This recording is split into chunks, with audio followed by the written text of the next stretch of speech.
Hello, what's up mga ka-J-Vlog? Welcome ulit sa panibagong video, and for today's video, i-game test natin itong most requested nyo i-game test, ang Oppo A6X 4G. So tara, check natin.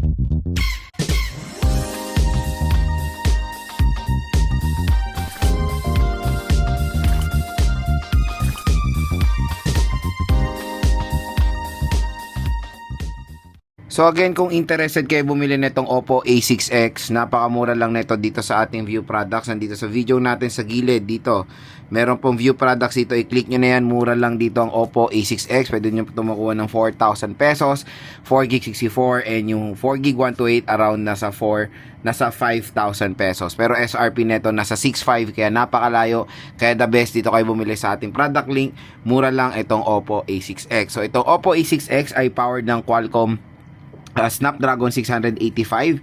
Mas better chipset siya compared doon sa Oppo A3X. Kaya ngayon, itatry natin i-game test itong smartphone na to. So, yung ating i-game test is yung 4GB 64. Kaya 4 games lang ating nalagay. First na lalaroin natin is Mobile Legends. So, set natin yung settings niya. Map quality, ultra, resolution, frame rate high, resolution HD, naka-on ng outline at shadow. How do you find an oasis in the desert? Just believe that it's there. Ever get beat up by a cloud? Take this! First blood.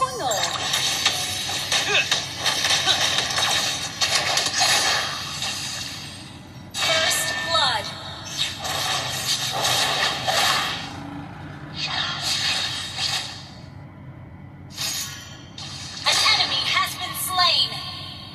Take this!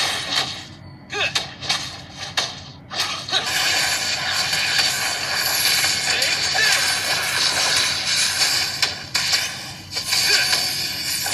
Winds to dress! Slain an enemy. Take this! Double kill. An enemy has been slain. Killing spree.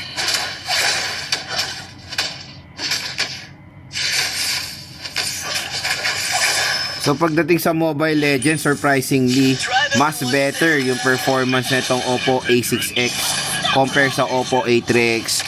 So far, wala naman tayong na-experience sa mga frame drops from time to time dito. Smooth naman ang ML dito mga ka-J-Vlog. And ito po yung 64GB ha. So, malaking tulong talaga yung improvement ng processor nitong A6X sa paglalaro. Talagang mas maganda yung performance niya ngayon mga ka-J-Vlog. May enjoy nyo maglaro ng ML dito sa smartphone na to.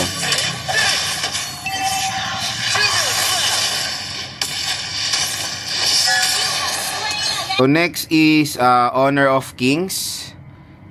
Set natin yung settings niya. So FPS high. Let's try resolution ultra.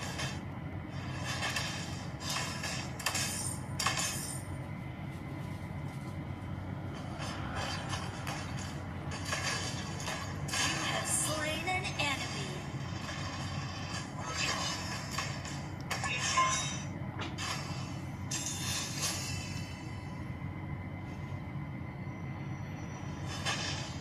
Follow the arrows to the farm lane.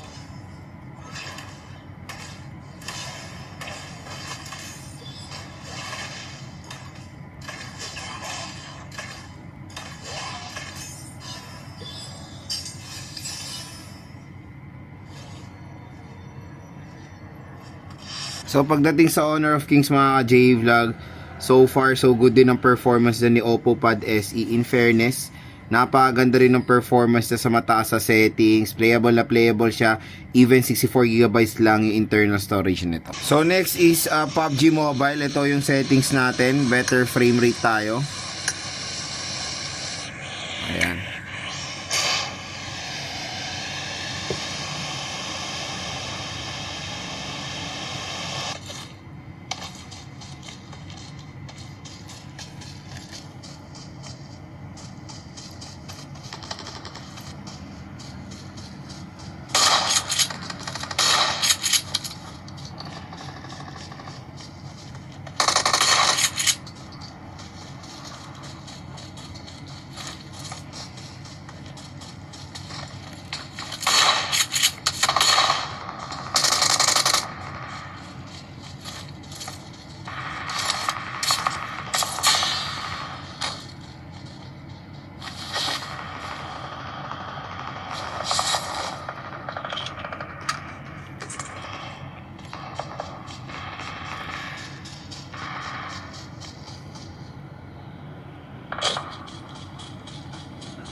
So pagdating sa PUBG Mobile mga ka-J-Vlog, in fairness, maganda rin ang performance dyan ni Oppo A3X ni Oppo A6X rather, sorry. Solid oh. Minimal frame drops, playable na playable no. After nyan, okay rin naman ulit yung performance niya, kaya panigurado may enjoy nyo maglaro PUBG Mobile dito sa Oppo A6X. Playable na playable siya dito sa better frame rate na settings. So next is COD. Set natin yung settings niya. So graphics natin very high. Try natin frame rate sa max. Ayan. Tapos graphics natin medium. So okay na lang yan. So yun yung settings natin, both battle royale and multiplayer.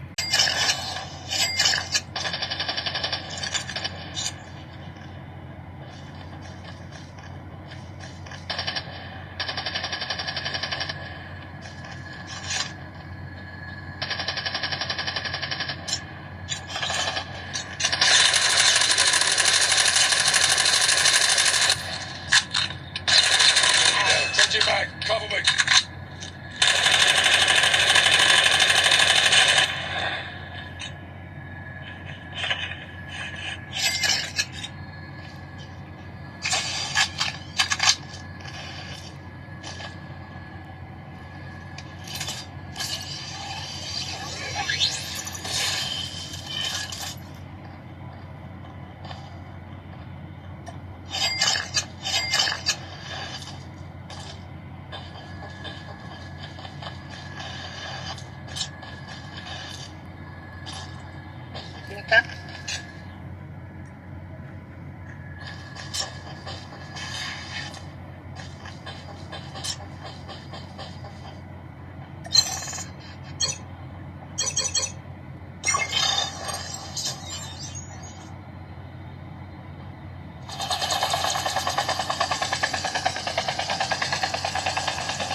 So pagdating sa COD Battle Royale, in fairness, dito sa Oppo A6X, sobrang ganda ng performance niya. Compare sa Oppo A3X.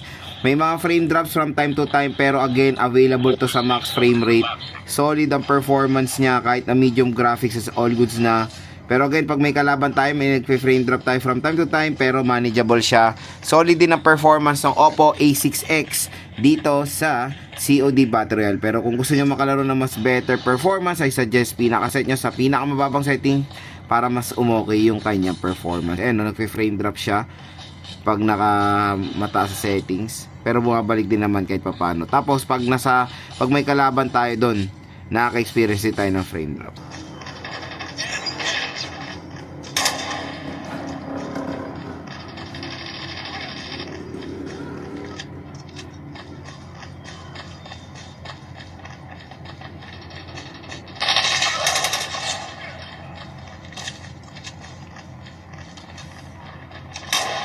Contact with enemy. Enemy down. Tango hit. Target down. Chasing mag. Cover.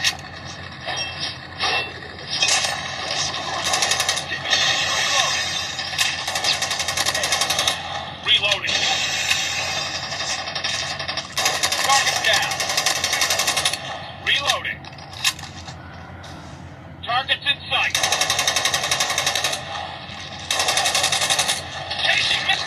So pagdating sa COD multiplayer, yes, ayun, playable naman siya, pero dito sa max frame rate, nagpe-frame drop siya from time to time, pero playable naman mga ka-J-Vlog. So I suggest baba niyo pa ng mas better yung kanyang FPS, pero yan nakakalaro rin naman tayo kahit paano dito sa Oppo A6X. So yun mga ka-J-Vlog, yung game test natin dito sa Oppo A6X. In fairness, for the performance, mas better compare sa Oppo A3X and sa Oppo A5X dahil sa kanilang processor na Qualcomm Snapdragon 6S Gen 1. Ito is Qualcomm Snapdragon 685. Mas better performance ito. Nagulat ako na mas maganda yung mas playable siya sa ML, sa COD, tapos sa mataas sa settings pa mga idol. And ito po yung 4GB 64 ha. So nakikita nyo naman na few games lang ang na-test natin, like wala dito yung mga AAA games kasi sobrang bigat nun mga J-Vlog when it comes sa storage mo, full agad yung 64GB neto. Kaya yun, Yun lang nakakalungkot, wala silang any option to go for a higher RAM. Naka-fix to sa 4GB even. Yung meron tong in-offer ngayon na 256. I don't know magkano sale price nun. Pero kung gusto nyo yun, meron naman silang 256 pero 4GB of RAM din. Kaya kung i-rate ko performance ito mga J-Vlog sa kanyang price ng 4 to 5,000 pesos, 1 on lowest and ang highest ang score ko dito nasa 7. Okay na sana, magiging 9 na siya kung maganda pa yung RAM neto. Pero 4GB of RAM, as you can see, nakakalaro pa rin naman tayo kahit papaano as long as wala pong mga ibang applications na naka-open at mas better yung processor kumbaga. So again, makakalaro naman kayo dito pero hindi yung ganun mga AAA games. Ito mga ML, Genshin ito mga ML, Honor of Kings, COD, ayan, okay na okay naman laruin dito. At ayun nga, compare sa Oppo A3X na kahit sa ML nagpe-frame drop dito, mas better siya. At syempre, sobrang ganda nung kanyang needs of brightness. Na-enjoy ko yung viewing experience ko dito sa Oppo A6X. Kaya kung interested kayo bumili nito mga J-Vlog, nandito yan sa ating view products. Mura at bagsak presyo lang to. Kaya kung naghanap kayo ng smartphone na pang ML sa murang halaga, maganda rin i-consider itong smartphone na to dahil snappy naman ang kanyang processor. At syempre, ang pinakamaganda rin dito mga idol is the battery performance. Napaka superb ang tagal po netong malobat.